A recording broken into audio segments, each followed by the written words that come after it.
Praise the lord. ప్రభు అయిన యేసుక్రీస్తు నామంలో మీ అందరికీ వందనాలు. ఈ ఉదయకాల సమయంలో దేవుని వాక్యమును మనము ధ్యానం చేసుకుందాం. ఇర్మీయా గ్రంథము 17వ అధ్యాయము 13వ వచనం. ఇశ్రాయేలునకు ఆశ్రయమా, యెహోవా నిన్ను విసర్జించు వారందరూ సిగ్గునందుదురు. నా యెడల ద్రోహము చేయువారు యెహోవా అను జీవ జలముల ఊటను విసర్జించి ఉన్నారు కనుక వారు ఇసుక మీద పేరు రాయబడిన వారిగా ఉందురు. ప్రియమైన దేవుని బిడ్డలారా, భక్తుడైనటువంటి ఇర్మీయా గారు అంటున్న ఒక విశేషమైన మాట ఏమిటంటే, ఇశ్రాయేలునకు అంటే దేవుడి బిడ్డలకు ఆశ్రయము ఎవరంటే యెహోవా. అటువంటి ఆశ్రయమును ఇశ్రాయేలీయులు విసర్జించి ఉన్నారు, విడిచిపెట్టి వారి యొక్క పరిస్థితులకు అనుగుణంగా వారికి ఇష్టం వచ్చినట్లుగా వారు నడుచుకుంటూ ఉన్నట్లు భక్తుడైన ఇర్మీయా గారు చూస్తూ ఉన్నారు. ఆ సమయంలో దేవుడు ఇర్మీయా గారిని పంపించి, అది సరైన మార్గము కాదు, మంచి మార్గంలో మనము నడవాలి, దేవుడు ఈ మార్గమును మనకు తెలియచేస్తూ ఉన్నారు అని ప్రకటిస్తూ ఉన్నప్పుడు, ఆ యొక్క ప్రకటన లేకపోతే ఆ మాటలు వారు వినకుండా త్రోసివేసి కీడు చేయడానికి ప్రయత్నం చేస్తున్నారు.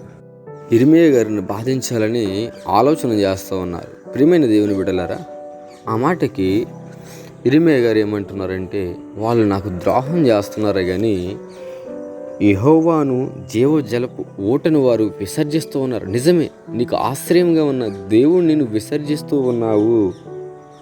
విసర్జించిన ఎడల ఎలా ఉంటుందో నీ పరిస్థితి తెలుసా?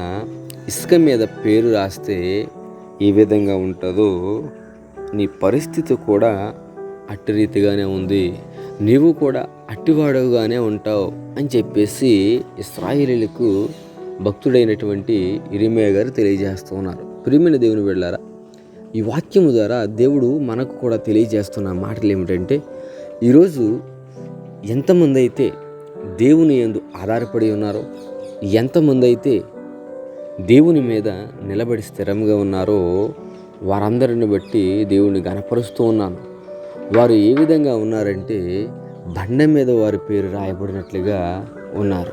అంత మాత్రమే కాదు, ఇసుక మీద అంటే విసర్జించిన వారి పరిస్థితి ఇసుక మీద పేరు. బహుశా మీరు గమనించి ఉంటారు, సముద్ర తీర ప్రాంతాల్లో ఇసుక మీద కానీ మనం పేరు రాసామనుకోండి, సముద్రం దగ్గర కెరటం వచ్చినప్పుడు ఆ పేరు తుడిచిపెట్టిపోతుంది, అక్కడ మరలా మనకి కనబడదు. అంత మాత్రమే కాదు, ఈ ఎడారిలో కానీ ఇసుక మీద మన పేరు రాసామనుకోండి, ఏ విధంగా ఉంటుందో తెలుసా? కొద్దిసేపటికి మరలా గాలి వచ్చినప్పుడు ఇసుక పైకి రేపబడి ఆ పేరు ఎవరికీ కనబడదు. ప్రియమైన దేవుని బిడ్డలారా, అంటే రాయడం జరుగుతుంది కానీ తిరిగి అది ఎవరికి కనబడనటువంటి పరిస్థితి. ఈరోజు దేవుని విడిచిపెట్టి అనేక మంది అనేక ప్రయత్నాలు చేస్తూ ఉన్నారు. దేవుని యొక్క రుచి చూసి దేవుని సన్నిధిలో నిలబడి రక్షణ పొంది బాప్తిజం తీసుకుని దేవుని కొరకు బ్రతుకుతానని తీర్మానం తీసుకుని కూడా దేవుని విసర్జించేవారు అనేక మంది మనకి కనబడుతూ ఉన్నారు. ప్రియమైన దేవుని బిడ్డలారా, అటువారి గురించి దేవుడు మాట్లాడుతున్న మాట ఏమో తెలుసా? వారు మీ పేరు ఇసుక మీద రాయబడినట్లుగా ఉంది, లేకపోతే ఇసుక మీద రాయబడిన పేరుగా వారు ఉన్నారు, ఇప్పుడు కనబడుతున్నారు, కానీ ఒకానొక సమయమున ఎవరు గుర్తెరగకపోవచ్చు. కనుక ప్రియమైన దేవుని బిడ్డలారా, దేవుడు ఈరోజు మనల్ని హెచ్చరిస్తూ ఉన్నాడు.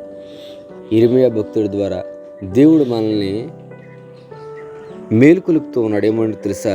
ఈరోజు నువ్వు దేవుని విసర్జించే వారుగా ఉన్నావా? అయితే జాగ్రత్త. దేవుని యొక్క జీవజలపు ఊటను నువ్వు తీసుకొనకుండా ఆ యొక్క ఊట నుంచి పారిపోతూ ఉన్నావా? జాగ్రత్త. నీ పేరు లేకపోతే నీవు ఇసుక మీద రాయబడిన పేరుగా ఉంటావు.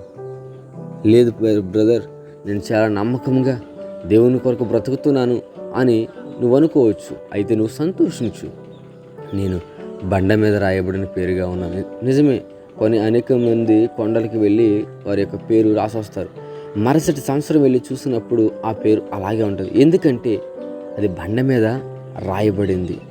కానీ ఇసుక మీద మనం రాసినట్టయితే ఒక గంటకి మరలా ఆ పేరు కనబడదు. కనుక ప్రియమైన దేవుని బిడ్డలారా, నీవు దేవుని సన్నిధిలో ఒక ఘనమైన పాత్రగా ఉండాలి అంటే దేవుని హత్తుకుని ఉండాలి. ఆ యొక్క జీవజలపు ఊటను అంగీకరించేవాడిగా ఉండాలని దేవుడి రోజు మనతో మాట్లాడుతూ ఉన్నాడు. ప్రియమైన దేవుని బిడ్డలారా, కనుక మనం ఎంత మాత్రం ఆయన విసర్జించేవారుగా కాకుండా ఆయనతో కలిసి జీవించేవారుగా ఉండాలని మీకు తెలియచేస్తున్న మాటలు ముగిస్తున్నాను. ప్రార్థన చేసుకుందాం. పరిశుద్ధుడా, నీకే స్తోత్రాలు ప్రభువా. అవును నాయన, నిన్ను విసర్జించేవారుగా కాకుండా నిన్ను హత్తుకుని నిన్ను గణపరిచే వ్యక్తులుగా మమ్మల్ని మార్చండి అయా.